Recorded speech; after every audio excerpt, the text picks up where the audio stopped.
अस्सलामुअलैकुम students, this is your biology teacher Faisal Saeed.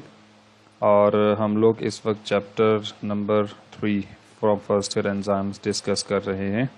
Enzyme के chapter में इससे पहले हम लोगों ने एंजाइम की डेफिनेशन और एंजाइम की जो प्रॉपर्टीज़ हैं या कैरेक्टरिस्टिक्स ऑफ एंजाइम्स डिस्कस की, और इसके अलावा हम लोगों ने types of enzymes on the base of structure, 2 तरह के एंजाइम डिस्कस किए मेन। उनमें सिंपल एंजाइम्स जो सिर्फ प्रोटीन से बने होते हैं, और कॉन्जुगेटेड एंजाइम्स जो प्रोटीन के अलावा प्रोस्थेटिक ग्रुप या नॉन प्रोटीन पार्ट से बने हुए होते हैं। फिर उनकी फर्दर हमने डिस्कशन की।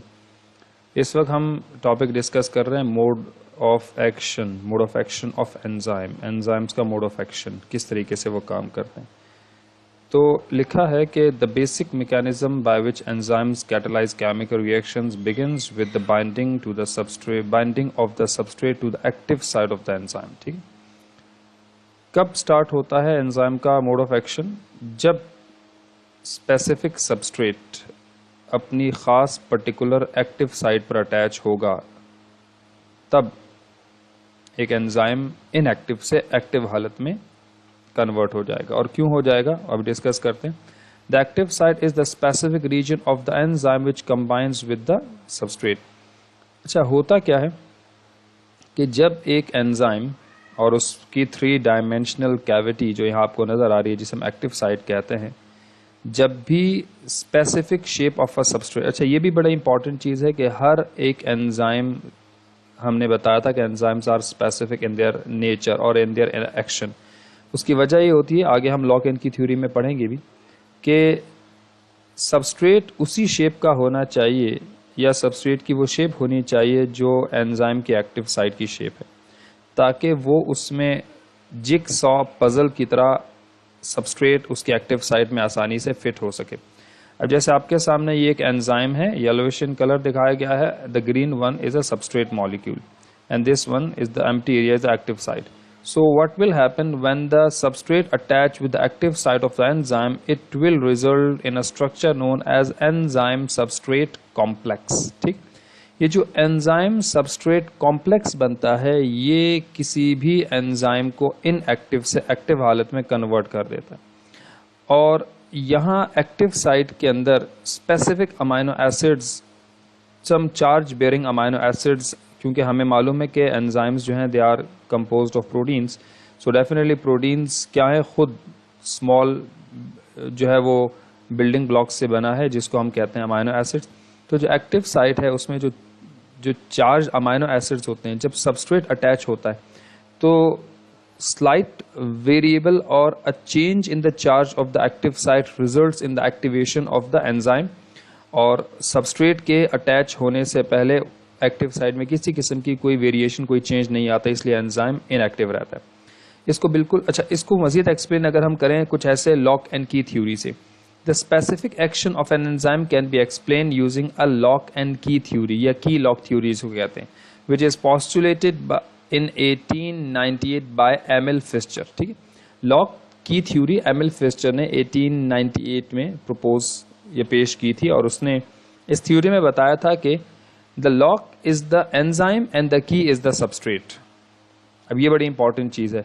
यहाँ एंजाइम को कहा गया है ताला, एक ताला है, और उस ताले की चाबी सबस्ट्रेट है। ठीक, जब तक आपके पास एक खास किस्म की चाबी जो उस ताले के लिए होती है, जब तक वो चाबी उस ताले में इंसर्ट नहीं होगी, उस लॉक में वो चाबी इंसर्ट नहीं होगी, वो ताला नहीं खुलेगा। ठीक है, यहाँ पर लॉक एंड की थ्योरी में बताया गया है कि in this theory the lock is the enzyme, यानी एंजाइम को हम लॉक कंसीडर करेंगे और सबस्ट्रेट को हम, and the key is the substrate. ठीक है, यहां पे ये की और इसको हम लॉक कंसीडर कर लेंगे। Only the correct size substrate fits into the active site of the enzyme. ये जो सबस्ट्रेट है ये यहां अटैच होगा। अगर इसकी, हमारे पास एक चाबी अगर होगी और उस चाबी के बहुत सारे जो है ना वो चोंच, या जिसको आप कहते हैं ना अप एंड डाउन, जिसको आप कहते हैं कि बेसिकली उसमें पार्ट्स बने हुए होते हैं, अगर उनमें से कोई एक पार्ट, छोटा सा स्लाइड पीस हम तोड़ देते हैं और चाबी अब किसी काम की नहीं, क्यों? क्योंकि जब आप उसे, अब मैं उसकी एग्जांपल बताता हूँ, अच्छा, अगर हम यहां पे इस सबस्ट्रेट के साथ कुछ ऐसा करें, लेट सपोज, देखिए अगर हम इस सबस्ट्रेट के साथ कुछ इस तरह कर दें, यानी हमने ये बताया कि ये जो पार्ट है, अब सबस्ट्रेट का एक पार्ट रिमूव हो गया। क्या ये सबस्ट्रेट अटैच नहीं हो सकता? अटैच हो जाएगा, लेकिन इसके अटैच होने से कोई भी किसी भी किस्म का जो चार्ज डिफरेंस होता है एक्टिव साइट में, किसी भी किस्म की जो एक्टिव साइट की शेप मॉडिफाइड होती है, नहीं होगी। यानी अब इस हालत में ये सबस्ट्रेट अटैच तो हो जाएगा, लेकिन कभी एंजाइम सबस्ट्रेट कॉम्प्लेक्स नहीं बनेगा। एंजाइम सबस्ट्रेट कॉम्प्लेक्स क्यों नहीं बनेगा? उसकी वजह यह है कि आपके पास ये वो जगह होगी जिसमें इसका ये वाला पार्ट जो है ना वो मिसिंग होगा। यानी हम ये कह सकते हैं कि कंप्लीटली सबस्ट्रेट अपनी एक्टिव साइट को ऑक्यूपाई नहीं कर पा रहा, एंजाइम सबस्ट्रेट कॉम्प्लेक्स नहीं बनेगा। अगर सबस्ट्रेट इस हालत में होगा तब की बात कर रहा हूं। यानी हम डिस्कस क्या करें, लॉक एंड की थ्योरी। यानी हमारे पास अगर हमारी चाबी ही ठीक नहीं होगी और वो जब भी ताले में लगेगी, तो चूंकि उसका पार्ट उसके एक्टिव साइट की एक्यूरेट साइज के लिहाज से नहीं है, इसलिए there will be no activation of the enzyme and the enzyme will remain inactive. ठीक है, समझ आ रही बात? ठीक। अब यहां पे लॉक एंड की थ्योरी के मुताबिक एमिल फिशर ने कहा था कि एंजाइम्स की active site are rigid, they are fixed, they can not modified their shape. ठीक है, लेकिन लॉक एंड की थ्योरी के बाद देयर वाज अनदर थ्योरी और model which was named as induced fit model. Koshland ने, scientist का नाम कॉस्टलैंड, in 1959 proposed induced fit model. He stated that when a substrate combines with an enzyme, it induces some change in the structure. ये बड़ी important चीज है। जब एक substrate अपने एंजाइम के एक्टिव साइट से अटैच होता है, तो वो सबस्ट्रेट अपने एंजाइम के एक्टिव साइट में इंड्यूस करता है, यानी इनिशिएट करवाता है some change in the structure which helps to activate the enzyme. ठीक है, the shape of the substrate should be the same as that of the active site of enzyme. ये बात हमने इससे पहले भी डिस्कस कर ली। अब अगर आप इस डायग्राम में देखें, we have an enzyme and we have substrate. ठीक है, अब ये सबस्ट्रेट फाइनली प्रोडक्ट बनेगा। ठीक है, यहाँ पे यूं समझ लें कि मॉलिक्यूल्स को मिलाया जा रहा है, तो आप इसको एनाबॉलिक रिएक्शन कहेंगे। और अगर यहाँ पे मॉलिक्यूल्स पहले से मिले हुए होते और उसके प्रोडक्ट में उनको तोड़ दिया जाता तो कैटाबॉलिज्म होता। यानी एंजाइम्स मेटाबॉलिज्म या मेटाबॉलिक रिएक्शंस में हिस्सा लेते हैं। अब मेटाबॉलिक रिएक्शंस कैटाबॉलिक भी होते हैं और एनाबॉलिक भी होते हैं। एंजाइम्स दोनों तरह के रिएक्शंस परफॉर्म करते हैं। यानी एंजाइम का काम होता है सबस्ट्रेट को प्रोडक्ट बनाना। अब वो सबस्ट्रेट मोनोमर्स मिलके मैक्रोमोलिक्यूल्स मिल जाएं, या मैक्रोमोलिक्यूल्स टूट के मोनो या माइक्रोमोलिक्यूल्स बन जाए, वो कैटाबॉलिज्म एनाबॉलिज्म अलग है। अब एक एंजाइम है और ये उसकी एक्टिव साइट है। ठीक है, अब इंड्यूस फिट मॉडल क्या बताता है कि जैसे लॉक इन की थ्योरी ने बताया एमिल फिशर ने कि एक्टिव साइट हमेशा रिजिड रहता है, कोई वेरिएशन, कोई चेंज ही नहीं आता, एक्टिव साइट हमेशा फिक्स रहता है, और एंजाइम का के एक्टिव साइट पर सबस्ट्रेट आके अटैच होता है। इंड्यूस फिट मॉडल में कॉस्टलैंड ने बताया कि एंजाइम की एक्टिव साइट फ्लेक्सिबल होती हैं, डेलिकेट होती हैं, they can modified their shape to some extent. ऐसा नहीं कि बिल्कुल टोटली चेंज हो जाएगा, बट टू सम एक्सटेंट। ठीक है, अब अगर आप यहां देखें, we have two substrate, this is the substrate 1 and this is substrate 2, और अगर आप इसकी एक्टिव साइट देखें, they are not accurate size of these, but according to the Koshland, when these substrate try to attach with the enzyme, so the active site, this is the active site and this is one is the active site, so these active site will modify themselves so that the substrate can easily fixed into that enzyme. ठीक है, अब होगा क्या कि ये delicate हैं, flexible हैं, तो होगा क्या कि ये जो सबस्ट्रेट हैं ये अपने एक्टिव साइट पर आसानी से अटैच हो जाएंगे। थोड़ा बहुत इन्होंने अपने आप को मॉडिफाई किया ताकि एंजाइम जो है वो सबस्ट्रेट को आसानी से अपने साथ अटैच करवा ले। Once they attach with the enzyme substrate complex will be formed and then enzyme will perform its action. ठीक है, by lowering the activation energy so that these reactants will be finally converted into product. तो यहाँ पे induce fit model अब हमें बताता है कि जो एक्टिव साइट है it can slightly modified its shape because of flexible, और आप कह सकते हैं कि इलास्टिक टू सम एक्सटेंट है, ऐसा नहीं कह सकते कि टोटली अपनी शेप को चेंज कर सकता है। अब अगर हम इस डायग्राम में देखें तो लॉक एंड की थ्योरी में हमारे पास 3 एंजाइम्स को लॉक कंसीडर किया गया है, ठीक है, और इनकी की यहाँ पे सबस्ट्रेट है, इनको की कंसीडर किया। अब आप देखिए, this one is a substrate which can easily fixed into this active site of the enzyme, right. So it is the key of this lock, यानी it is the substrate of this enzyme, this is the substrate for this enzyme, this is the substrate for this enzyme. To some extent they can modify their shape, but it's not necessarily that they can totally, यानी एक enzyme अगर ये है तो ये अपनी active site को इतना मॉडिफाई कर ले कि ये सबस्ट्रेट हो या सबस्ट्रेट नंबर 2 हो या सबस्ट्रेट नंबर 1 हो, इनमें से कोई भी अटैच हो जाए, ऐसा नहीं होता। Each and every enzyme has its own specific action because of its 3-dimensional cavity which is known as active site। तो ये आप इससे पहले भी डिस्कस कर चुके हैं। Students, now we have to discuss with the factors affecting enzymes activity। ठीक है, एंजाइम की एक्टिविटी को मुतासिर करने वाले या एंजाइम्स की एक्टिविटी पर असरअंदाज होने वाले जो फैक्टर्स हैं उनके बारे में हम डिस्कस करेंगे। यहाँ हम ये भी देखेंगे कि कौन से ऐसे फैक्टर्स हैं जो डायरेक्ट रिलेशन है जिनका किसी भी एंजाइम की एक्टिविटी से, और कुछ ऐसे फैक्टर्स भी हैं जिनका इनवर्स रिलेशन है, या फिर आप ये भी कह सकते हैं उनका कोई रिलेशन ही नहीं। लेकिन अगर हम ये कहें कि उनका कोई ताल्लुक ही नहीं है तो फिर हम वो इस टॉपिक में डिस्कस भी नहीं करेंगे, उनका फायदा भी नहीं है, ठीक है। सबसे पहले अगर हम देखें तो factors affecting activity of enzymes में टेम्परेचर है, ठीक है। टेम्परेचर का एक ग्राफ भी डिस्कस करेंगे हम लोग, लेकिन टेम्परेचर वो फैक्टर है जो किसी भी एंजाइम की एक्टिविटी को मुतासिर करता है। यानी हम ये कहते हैं कि the activity of enzyme increases with the increase in temperature but up to a certain limit. Limit के बियॉन्ड अगर टेम्परेचर बढ़ेगा तो फिर वो एंजाइम की एक्टिविटी को मजीद बढ़ाने की बजाय उसको डिक्रीज कर देगा, ठीक है। तो पहले तो हम फैक्टर्स की डिस्कशन कर रहे हैं, कौन कौन से फैक्टर्स हैं एंजाइम की एक्टिविटी को मुतासिर करने वाले फैक्टर्स में। एक है temperature, second one is water, third one would be pH, power of hydrogen, ठीक है। Each and every enzyme has its specific pH। अगर उस pH को कम या ज्यादा कर दिया जाए तो उससे एंजाइम एक्टिविटी आहिस्ता आहिस्ता कम होने लगती है या एंजाइम डीनेचर होने लगेगा।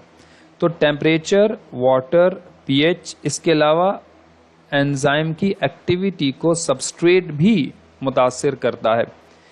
आपने पढ़ा होगा कि the activity of enzyme increases with the increase in substrate concentration but up to a limit। ये भी बड़ी इंपॉर्टेंट चीज़ है। हम लिमिट तक, यानी इसका ग्राफ, यानी हमें ग्राफिकल रिप्रेजेंटेशन भी देखनी होगी कि किस तरीके से टेम्परेचर, pH या सबस्ट्रेट एंजाइम की एक्टिविटी को मुतासिर करता है। तो क्या ग्राफ स्ट्रेट बनेगा या वो कर्व बनेगा या वो उसमें किस तरह की फ्लक्चुएशन आएगी, क्या होगा, वो डिस्कस करना बहुत इंपॉर्टेंट है।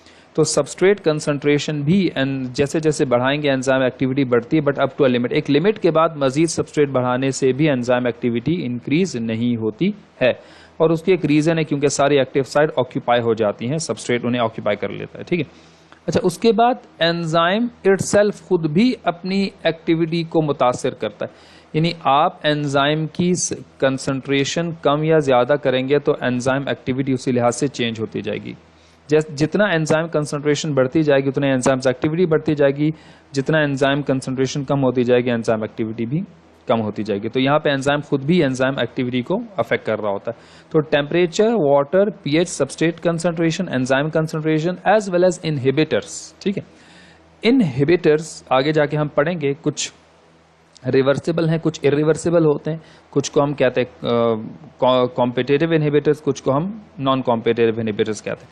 लेकिन इनहिबिटर्स हर हाल में जब भी एंजाइम के साथ अटैच होते हैं तो वो एंजाइम्स एक्टिविटी को लॉस्ट कर देते हैं, यानी एंजाइम एक्टिविटी को सीज कर देते हैं, और जब तक इनहिबिटर मौजूद रहते हैं एंजाइम्स एक्टिविटी परफॉर्म नहीं कर पाता, ठीक है। एंड प्रोडक्ट्स, बिल्कुल, एंजाइम जब किसी रिएक्टेंट को प्रोडक्ट बनाता है तो फाइनली जो एंड प्रोडक्ट बनेगा, बाज औकात वही एंड प्रोडक्ट फीडबैक इनहिबिशन के जरिए एंजाइम की एक्टिव साइट को ब्लॉक कर देता है और मजीद एंजाइम की एक्टिविटी जो है ना वो अब नहीं बढ़ती, एंजाइम की एक्टिविटी आहिस्ता आहिस्ता रिड्यूस हो जाती है। यानी प्रोडक्ट खुद एंजाइम अपने ही एंजाइम को जिसने उसे प्रोडक्ट बनाया, वो प्रोडक्ट खुद उस एंजाइम की एक्टिविटी को अफेक्ट करने लगता है। ये तब होता है जब सबस्ट्रेट कम और प्रोडक्ट ज़्यादा हो जाए। ये भी आगे जाके हमारा एक टॉपिक है, डिस्कस करेंगे। तो यानी एंड प्रोडक्ट भी एंजाइम एक्टिविटी को अफेक्ट करता है। इसके अलावा एक्टिवेटर्स एंजाइम्स की एक्टिविटी को बहुत ज़्यादा अफेक्ट करते हैं। दो तरह के हमने डिस्कस किए। अगर हम एक्टिवेटर्स की बात करें तो यहाँ पे हमारे पास कोफैक्टर्स जो इनऑर्गेनिक प्रोस्थेटिक ग्रुप्स होते हैं और जो कोएंजाइम्स हैं जिन्हें हम ऑर्गेनिक प्रोस्थेटिक ग्रुप्स कहते हैं, इन दोनों का ही एंजाइम की एक्टिविटी पर असर होता है। हमने एमसीक्यू डिस्कस किया था, अगर हम कोफैक्टर रिमूव कर देते हैं which is the inorganic part of the enzyme, तो एंजाइम एक्टिविटी लॉस्ट नहीं होती, एंजाइम एक्टिविटी रिड्यूस हो जाती है। एंजाइम काम तो करेगा मगर बहुत लो लेवल पे काम करे। लेकिन अगर हम कोएंजाइम रिमूव कर देते हैं, यानी उसका ऑर्गेनिक पार्ट रिमूव कर देते हैं, तो enzymes activity will completely lost. वजह ये थी कि उसकी एक्टिव साइट की शेप कंप्लीटली टोटली चेंज हो जाती है। ये हम एमसीक्यूज में डिस्कस कर चुके थे इससे प्रीवियस लेक्चर में। इसके अलावा रेडिएशंस, यस डेफिनेटली रेडिएशंस जो हैं वो एंजाइम एक्टिविटी को बिल्कुल कंप्लीटली डिस्ट्रॉय, यानी एंजाइम डीनेचर हो जाता है। Radiations basically alpha, beta, gamma, X-rays. Once they pass through the three-dimensional structure of the enzyme, they will produce radicals, right? So those radicals, cations, anions, they will react with the structure of the enzyme, and the enzyme, the active site of the enzyme and the complete structure of the enzyme will come totally lost. तो radiations का कभी भी positive effect नहीं है। Radiation हमेशा enzymes की activity को they have to reduce और completely denature the enzyme, enzyme काम के काबिल नहीं रहता। अब हमने ये लिस्ट जिसमें हम लोगों ने सिर्फ ये डिस्कस किया है कि वो कौन से फैक्टर्स हैं जो एंजाइम्स एक्टिविटी को अफेक्ट करते हैं, पहले हमने उनकी जो है वो नाम डिस्कस की। अब हम उनका डायरेक्ट या इनवर्स रिलेशन है और उनकी ग्राफिकल रिप्रेजेंटेशन क्या है वो वन बाय वन डिस्कस करेंगे। Let's have a look at these two graphs, जिसमें हम रिएक्शन रेट यानी एंजाइम्स का rate of reaction comparison with the temperature, और दूसरे ग्राफ में भी हम एंजाइम्स की जो एक्टिविटी है दिस वन जो कि वर्टिकल डायरेक्शन में बताई जा रही है with the relation with pH discuss कर रहे हैं। अच्छा, अगर हम ये कहते हैं कि टेम्परेचर जो है 0 है तो एंजाइम्स डीनेचर होंगे, वो डिस्ट्रॉय हो जाएंगे या उनकी एक्टिविटी मिनिमम हो जाएगी, तो इसका आंसर होगा at 0 degree Celsius the activity of enzyme will minimum but the enzyme will remain active but with a minimum activity. Enzyme कभी डीनेचर नहीं होता है, ठीक है। जैसे जैसे हम टेम्परेचर बढ़ाते हैं, it would be 10 degree Celsius temperature in a degree Celsius, right. तो अगर हम इसको 10 कर देंगे, एंजाइम्स एक्टिविटी बढ़ती जा रही है at 20 degree Celsius, then it will be increases up to 30 degree Celsius temperature and up to maximum. अच्छा, अब अगर हम बात कर रहे हैं ह्यूमन बॉडी, तो ह्यूमन बॉडी का एक सेट टेम्परेचर है 37 डिग्री सेल्सियस, राइट। इसका मतलब यह है कि हमारी बॉडी के अंदर मौजूद सारे एंजाइम्स, उनका बेस्ट ऑप्टिमम टेम्परेचर 37 है। इसका मतलब है कि अगर हमारी बॉडी का टेम्परेचर बहुत कम कर दिया जाए तो एंजाइम्स एक्टिविटी बहुत मिनिमम हो जाएगी, हाइपोथर्मिया वाली कंडीशन हो जाएगी। टेम्परेचर बढ़ाते बढ़ाते अगर हम इसे पीक पर ले आए और इस पॉइंट पर विच इज 37, ठीक है, नियर टू 40, 37, तो ये वो पॉइंट है जहां पर एंजाइम मैक्सिमम एक्टिविटी परफॉर्म करेगा, यानी हम इसको ऑप्टिमम टेम्परेचर कहेंगे। द पॉइंट यानी what is optimum temperature? The point at which enzyme will perform its maximum activity, और the temperature at which enzyme will perform its maximum activity, that will be known as optimum temperature. लेकिन अगर आपने कहा optimum temperature 37 है और आपने कहा temperature और बढ़ाएं, इट डजंट मीन दैट कि इसका ग्राफ और ऊपर जाएगा। 37 ऑप्टिमम है, इससे आगे बढ़ेंगे तो एंजाइम्स एक्टिविटी अब मजीद बढ़ने की बजाय, इसीलिए हमने कहा था ना, the activity of enzyme increases, the activity of enzyme increases with the increase of temperature but up to a limit. और लिमिट क्या है? जब ऑप्टिमम टेम्परेचर अचीव होगा उसके बाद एंजाइम एक्टिविटी मजीद इंक्रीज नहीं होगी। क्यों नहीं होगी? क्योंकि जब आप उससे बियॉन्ड टेम्परेचर देंगे तो वो एंजाइम के स्ट्रक्चर पर असरअंदाज होगा और एंजाइम की 3 डायमेंशनल कैविटी डीनेचर हो जाएगी, एंजाइम खुद डीनेचर हो जाएगा, उसकी जो बॉन्डिंग है, उसके जो पेप्टाइड बॉन्ड्स है वो सब आहिस्ता आहिस्ता ब्रेक डाउन होंगे और एंजाइम एक्टिविटी लॉस्ट। यानी इसका मतलब ये हुआ कि जब आप 37 के बाद टेम्परेचर बढ़ाएंगे तो बजाय एंजाइम एक्टिविटी बढ़ने के उसका ग्राफ डाउन और डाउन नीचे की तरफ जाएगा। अब जितना टेम्परेचर 60 तक लेकर आए डेफिनेटली तो एंजाइम, अच्छा अब याद रखिएगा 0 पे एंजाइम एक्टिविटी मिनिमम होती है, रिड्यूस होती है, लेकिन हम ये कहते हैं कि 100 पर एंजाइम्स एक्टिविटी कंप्लीटली लॉस्ट हो जाती है, एंजाइम विल कंप्लीटली डीनेचर। ठीक। सेकेंड वन है pH, enzyme activity with respect to the pH each end, अच्छा इसका ग्राफ जो है वो ब्रॉड बनेगा, आप देखिएगा जरा, और इसकी विड्थ आपको बहुत कम मिलेगी। क्यों? क्योंकि slight pH change will produce a remarkable effect on the enzymes activity. अब यहां हमारे पास एक एंजाइम है जिसका पीएच है, लेट्स, अच्छा हम यहाँ डिस्कस कर लेते, हमने कहा भाई यहाँ पे कि वी हैव अ 0, ठीक है, और फिर हम यहाँ इसको, अब हम ये कहते हैं 0 से 14 तक पीएच है, 0 से 7 एसिड है और 7 से 14 बेस है, 7 न्यूट्रल है। अब हमारे पास एक एंजाइम है which will perform its maximum activity at 5 pH, right. Let's suppose हम कहते हैं 5। अब अगर आपने उसका पीएच 0 रखा तो वो इनएक्टिव रहेगा, लेकिन जैसे जैसे आप पीएच बढ़ाएंगे 0 के बाद 1 pH, 2 pH, 2.5 pH, 3 pH, 3.5, 4, 4.5 and 5 pH, तो जब आप वो जब वो अपनी ऑप्टिमम, अब ये यानी हम ये कहते हैं कि optimum pH is the pH eight which enzyme will perform its maximum activity. ठीक है, enzyme will perform its maximum activity. तो ये वो पीक पॉइंट है जहां पर विच इज अ 5 पीएच, अगर एंजाइम की एक्टिविटी 5 पीएच है और वो 5 पीएच ऑप्टिमम पीएच है उसके लिए और वो मैक्सिमम एक्टिविटी परफॉर्म कर रहा है, तो इसका मतलब है अब आप उसके बाद अगर 5.5 और 6 और 7 करते हैं तो उसकी एंजाइम, उस एंजाइम की एक्टिविटी मजीद इंक्रीज होने के फौरन ग्राफ डिक्लाइन होगा, यानी एक ग्राफ बिल्कुल स्ट्रेट फौरन ऊपर जाएगा, और अगर आप चेंज इन पीएच करते हैं, ज्यादा या कम करेंगे तो वो एक्टिविटी लॉस्ट हो जाएगी। तो इस तरह का जो ग्राफ होगा जो ज्यादा ब्रॉड नहीं होगा, that will be related to the pH and enzyme activity relation, और जो इस तरह का ब्रॉड ग्राफ बनेगा that will be enzyme to temperature relation. अब हम डिस्कस करेंगे enzyme with a substrate concentration graph. Now we have to discuss the enzyme activity और rate of reaction with comparison or with respect to the substrate concentration, right? This one. So initially if you have a very low substrate concentration, enzyme activity will be 0. जैसे जैसे आप, अब ये red line क्या बता रही है हमें, ये रेड लाइन ऊपर की तरफ जा रही है, रेट ऑफ रिएक्शन बढ़ता जा रहा है। ठीक है, बिल्कुल वैसे हम सबस्ट्रेट कंसंट्रेशन बढ़ाते जा रहे हैं। This one arrow toward the right side, substrate concentration increases.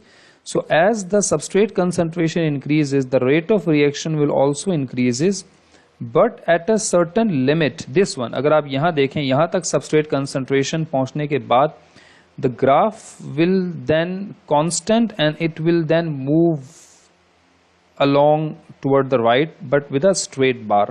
ठीक है, इसका क्या मतलब है? इसका मतलब ये है कि हम इस पॉइंट पर जहां से ग्राफ ऊपर जाने की बजाय फ्लैट हो गया है, इस पॉइंट को मैं कहूंगा this is the point at विच, अगर कोई पूछे कि ये जो पॉइंट है जिस जगह मैंने कर्सर रखा है, ये पॉइंट किस चीज को मेंशन करता है, तो आप बताएंगे this is the point which indicates that all the active sites of the enzymes are completely occupied by the substrate molecules, so that the further increase of substrate molecules will never affect the rate of reaction.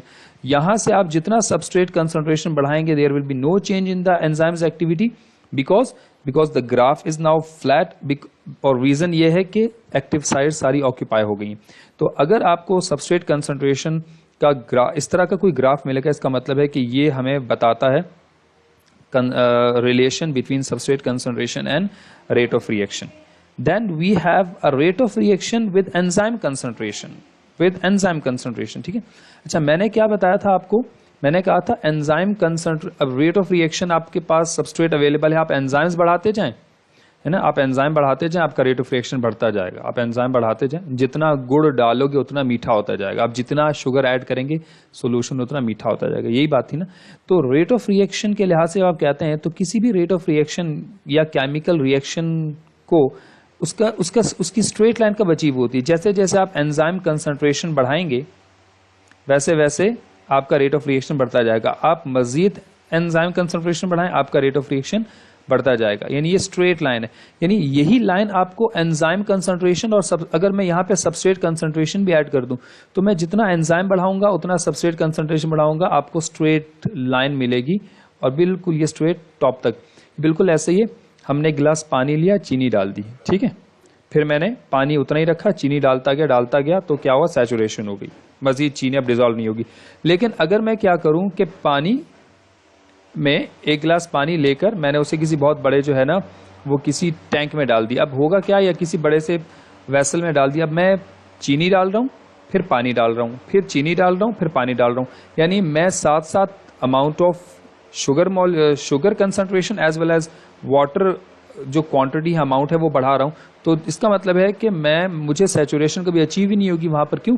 क्योंकि water molecules also increases, the quantity of water as well as the quantity of the sugar molecule increases, so आपके पास straight line जाएगा। तो इसका मतलब है enzyme concentration का rate of reaction के साथ जैसे जैसे एंजाइम कंसंट्रेशन बढ़ाएंगे आपकी जो लाइन है वो बिल्कुल स्ट्रेट ऊपर की तरफ जाएगी। तो ये ग्राफ आपको एंजाइम कंसंट्रेशन और रेट ऑफ रिएक्शन के लिए, तो ये चार तरह के जो ग्राफ हैं इनको आपने अच्छे से समझ लेना है।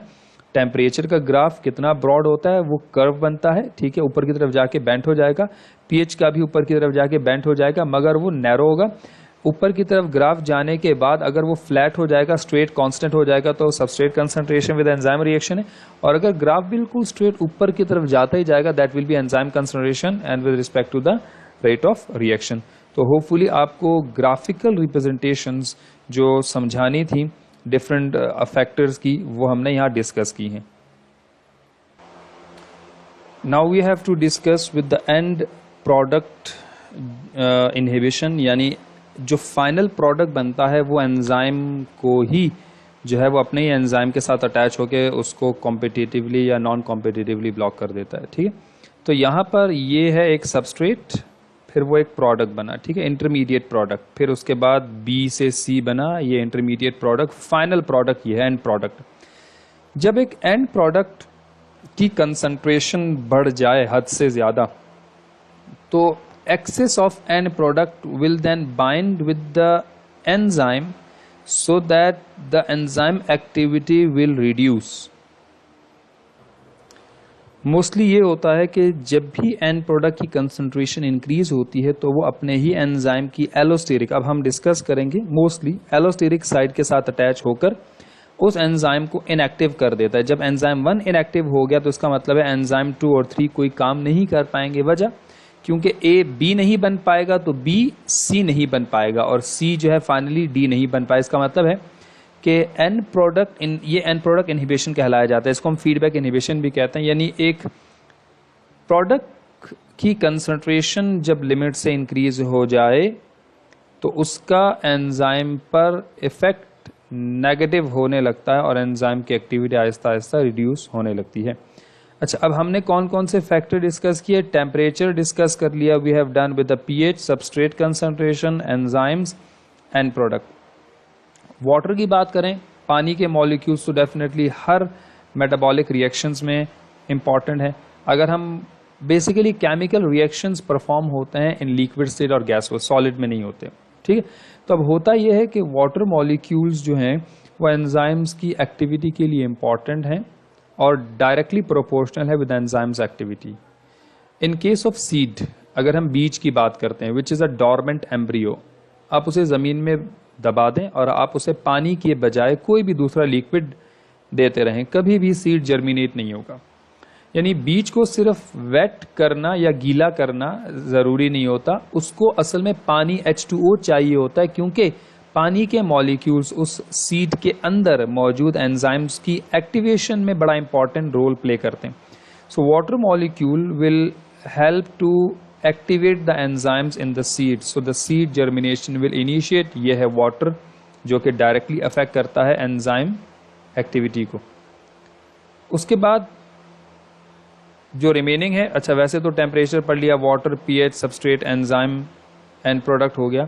अब हम बात कर लेते, अच्छा रेडिएशन भी we have done with radiations, alpha, beta, gamma, X-rays. कोई भी रेडिएशन जब भी वो एंजाइम के 3 डायमेंशनल स्ट्रक्चर या ग्लोबुलर स्ट्रक्चर में से जब वो रेडिएशन पास होती तो वो बेसिकली आयनाइजिंग रेडिएशन प्रोड्यूस करते हैं। मींस वो free ions, radicals and like cations और एनायंस डेवलप करते हैं जो कि एंजाइम के स्ट्रक्चर को डीनेचर कर देते, तो एंजाइम की एक्टिविटी लॉस्ट हो जाती है। अब हम एक्टिवेटर्स का जिक्र कर लेते हैं और इनहिबिटर्स का टॉपिक डिस्कस करेंगे। तो ये हमारे पास फैक्टर्स अफेक्टिंग एंजाइम्स एक्टिविटी का टॉपिक कंप्लीट हो जाएगा।